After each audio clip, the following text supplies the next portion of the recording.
You are not lazy. You are not weak. You are not too emotional, too broken, too far gone, or too anything to change. You have been surviving, and your nervous system, that ancient, brilliant, deeply loyal system inside you, has been doing exactly what it was designed to do: protect you, keep you alive, keep you safe from the next threat and the one after that. The problem is that it was designed for a world that no longer exists, and today that starts to change. Welcome to Rewired.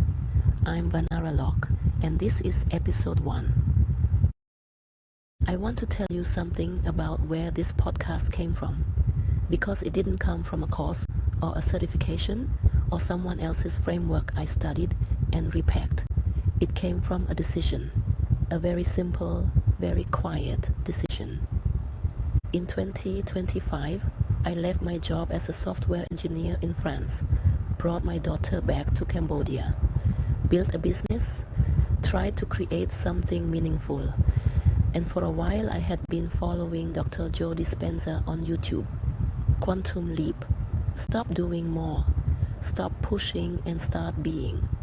And every time I watched, something in me recognized it. Like, yes, that's true. But then my logical brain would come back and say, okay, but how do you build a business by doing nothing? That's not a strategy. That's just giving up dressed up in spiritual language.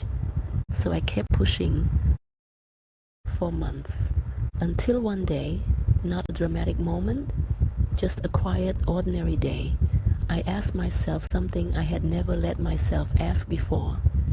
Can I live like this forever?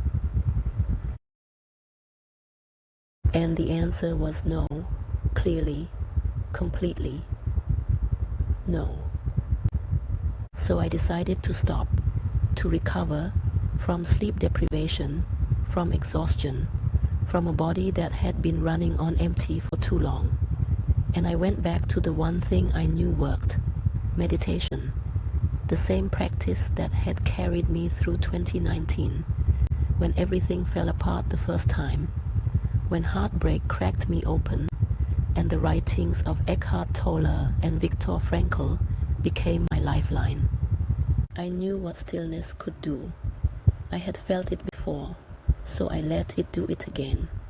No deadline, no plan, just recovery, just the experiment. What happens if I actually stop? And something happened. Peace came, not from achieving anything, not from solving anything.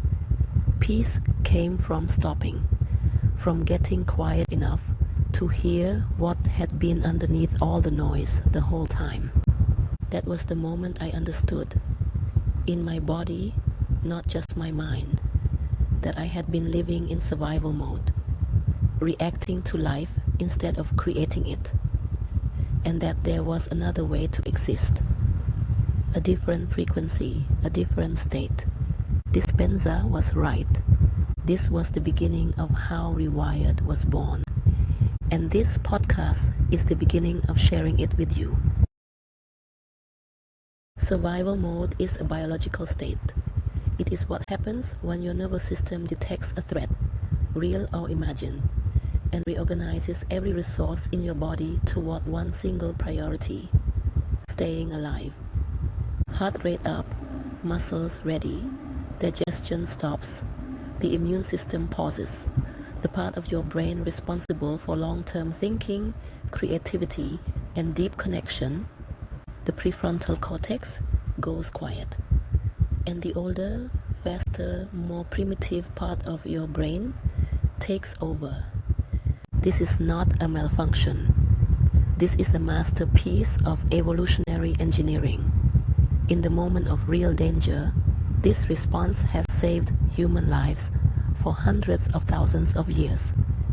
The problem, and this is where it gets important, is that this response was designed for acute threats: a predator, a fall, a sudden attack. something that lasts minutes, not years. But the nervous systems of people living in the modern world, they are often running this response all day, every day, not because there is a predator, but because of an email, a deadline, a relationship that doesn't feel safe, a financial pressure that never fully lifts, a childhood that left your nervous system convinced the world is not a safe place to be. Chronic stress without recovery. That's what survival mode really means at the level of most of our lives. Not one threat, an unbroken series of threats, real and perceived, with no window of genuine safety in between. And when the body lives there long enough, it stops being a response to threat and becomes a way of being, a default setting, a personality almost. You stop knowing what it feels like to not be on edge, to not be bracing, to not be waiting for the next thing to go wrong. Sound familiar? There are 4 primary survival responses, and every person tends to default to one, or cycle between a few, without realizing that's what's happening. The first is fight. This is the response that faces the threat head-on. In its healthy form, its boundaries, clarity, action. In survival mode, it becomes anger, control, confrontation. It's the person who rages when things don't go to plan, who argues rather than listens, who controls every detail because deep down, they don't trust that anything is safe unless they manage it. If you've ever snapped at someone you love over something small and then felt ashamed afterward, you felt the fight response firing in a moment where it had nowhere useful to go. The second is flight. Flight is the response that runs. In real danger, running can save your life. In daily life, it becomes avoidance, distraction, busyness that never stops. The person who is always doing, always moving, always planning the next thing, because slowing down feels unbearable. Because if they stop, they might have to feel what they've been outrunning. I lived here for years. Hustle, another project, another pivot, another strategy. Not because I was lazy, because I was afraid of what the stillness would show me. The third is freeze. Freeze is the oldest response.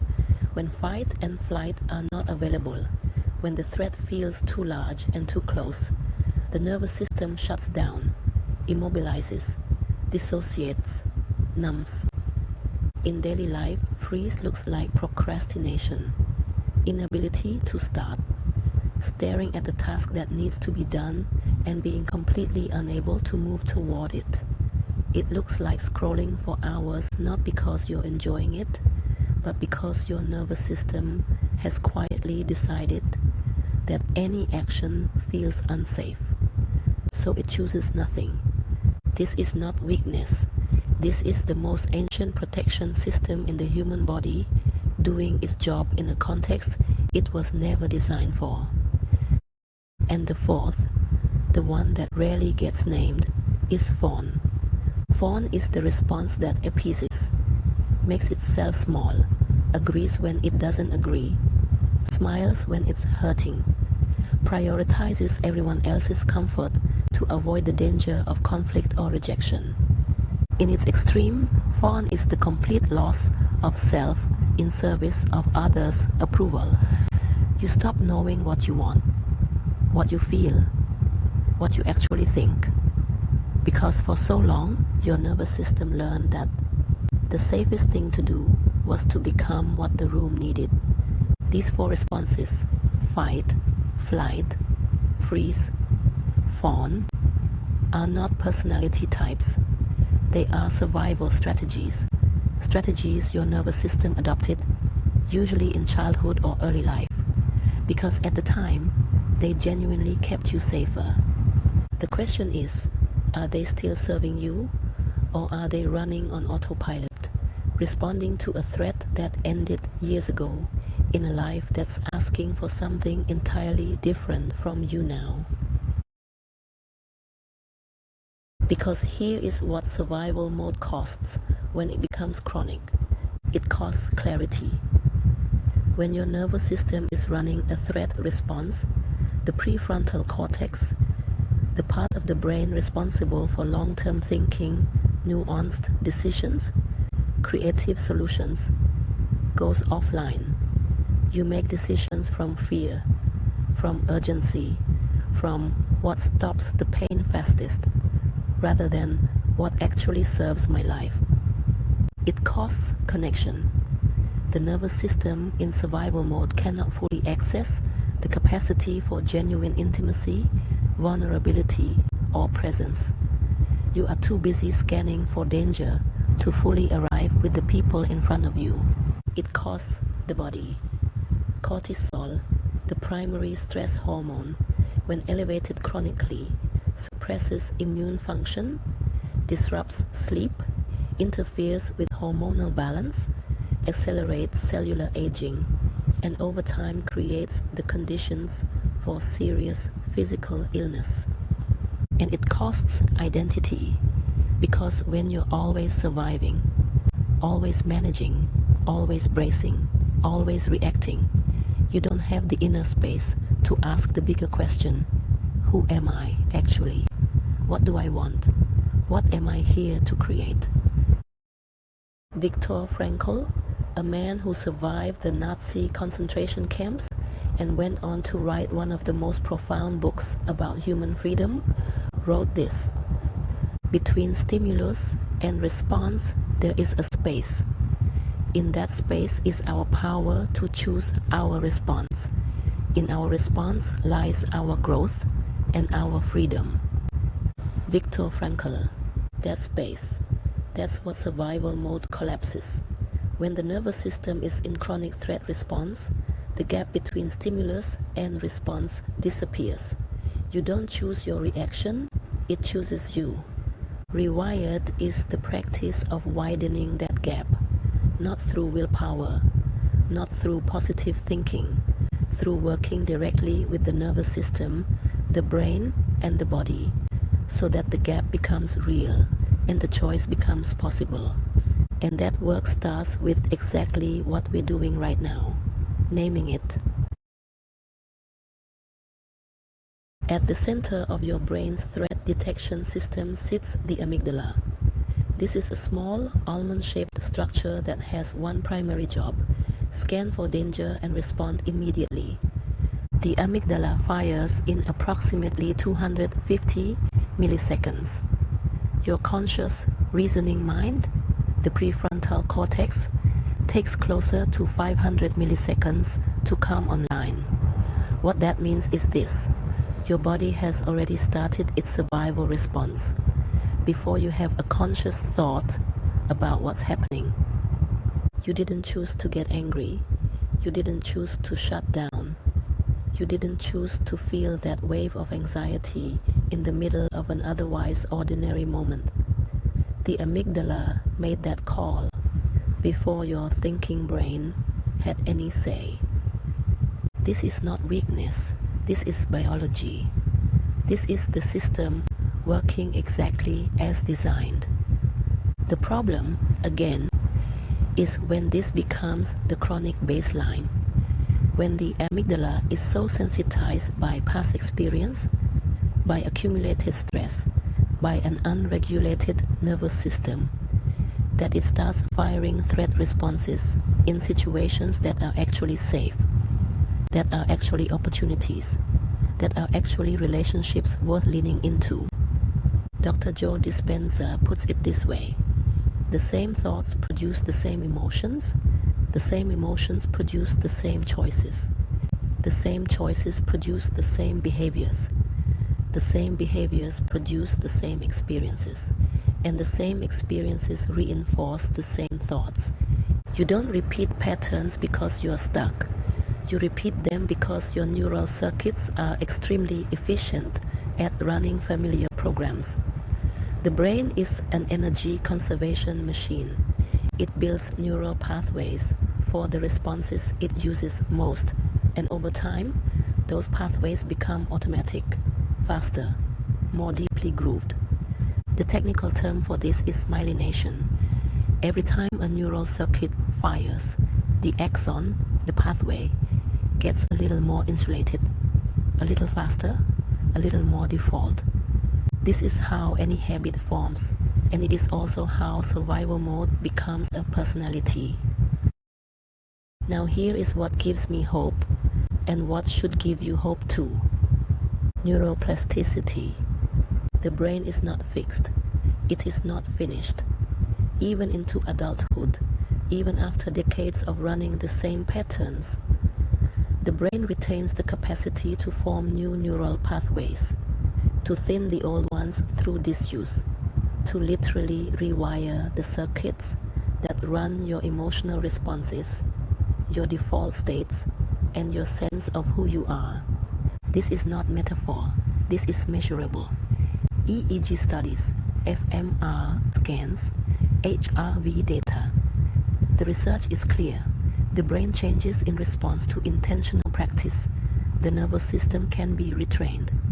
The survival response can be down-regulated, not suppressed, not denied, but genuinely shifted so that it fires appropriately in real danger rather than chronically in ordinary life.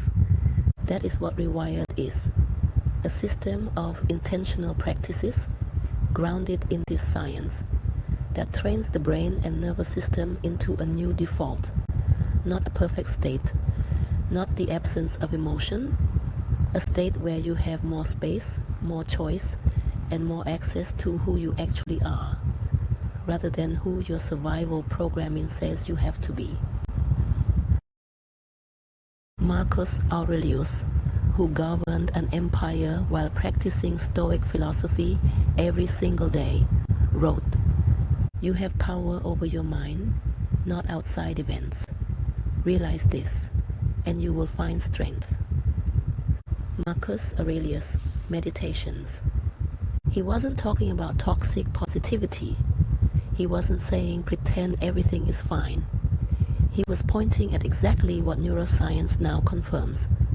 The quality of your inner state is not determined by your outer circumstances. It is determined by the practices you use to regulate and direct it. Power over your mind.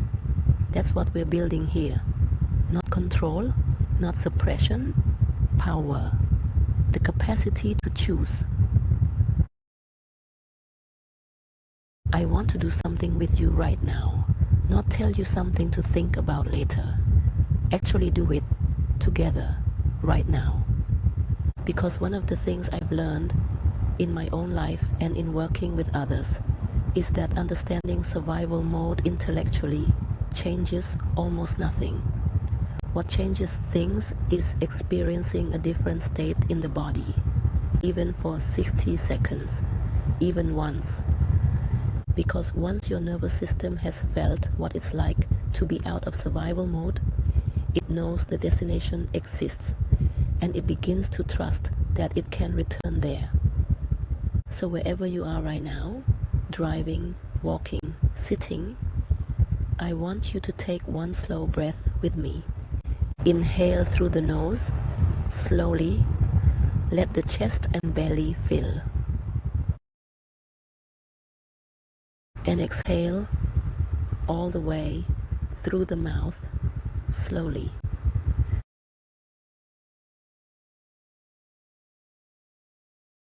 Good. Now I want to ask you something, and I want you to answer it honestly. Not with the answer you think is right, but with the one that's actually true for you right now. Of the 4 responses I described, fight, flight, freeze, fawn, which one do you recognize in yourself most?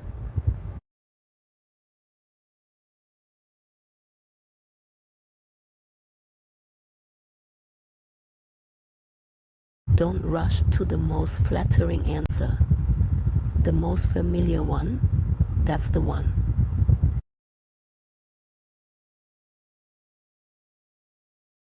Now, and this is the most important part of this exercise, I want you to say this to yourself, silently or out loud if you're able. Slow down here. Space between each phrase. This is a pattern, not my identity. A pattern I learned, a pattern I can outgrow.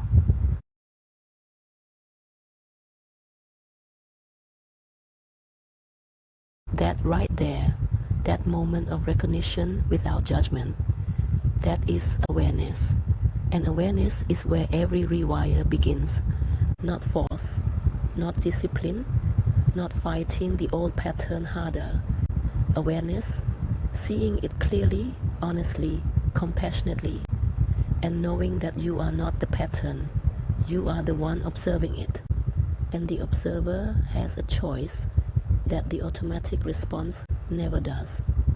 Eckhart Tolle says, the moment you realize you are not present, you are present. The moment you realize you are reacting on autopilot, the autopilot has already been interrupted. That interruption is not small. That interruption is everything. You just did something important. You may not feel it yet.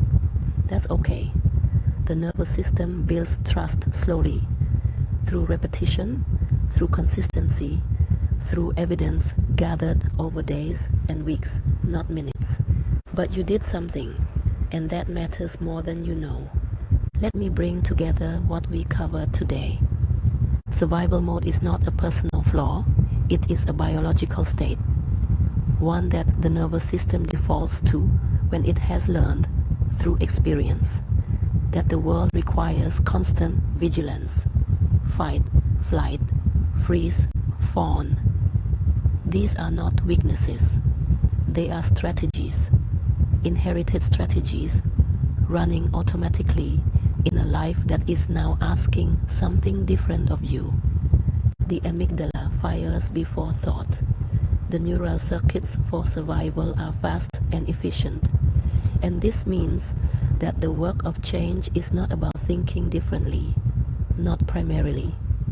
It is about retraining the nervous system at the level where the response is actually generated. The body, the breath, the state. That is what this podcast is, and that is what Rewired is. Not another system of self-improvement built on willpower and discipline and pushing through. A different kind of work entirely. One that starts with stillness, with safety, with the recognition that you cannot create a new life from the same nervous system state that built the current one. Your challenge this week, and I give a challenge at the end of every episode because knowledge without action is just entertainment. Your challenge is this. 3 times today, stop, just stop. Take one slow breath and ask yourself, which state am I in right now? Not to fix it, not to judge it, just to notice, to name it, to practice creating that space between stimulus and response, even for a moment. 3 times today. That's the whole thing. If what you heard today resonated, if something in you recognized it, even if you can't fully articulate why, I want to invite you into Rewired. It's the community where this work lives, where the curriculum goes deeper than a podcast can go, where there are people doing exactly this practice alongside you every day. You can find it at school.com/rewired-8276. The link is in the show notes. And if you're new and you want to start before you commit to anything, there's a free resource called the Peace Without Guilt Protocol. It's the first practice I give every new Rewired member, and it's yours, no commitment required. In next week's episode, we go deeper into the patterns that survival mode creates over time, what I call the 5 survival cycles. the emotional cycle, the mental cycle, the identity cycle, the relational cycle, and the energetic cycle that most people in modern life are running on autopilot every single day. You'll recognize yourself in at least one. And that recognition, as you learn today, is the first rewire. I'm Vannara Loch. This is Rewired. Stop reacting to life. Start creating it. I'll see you next week.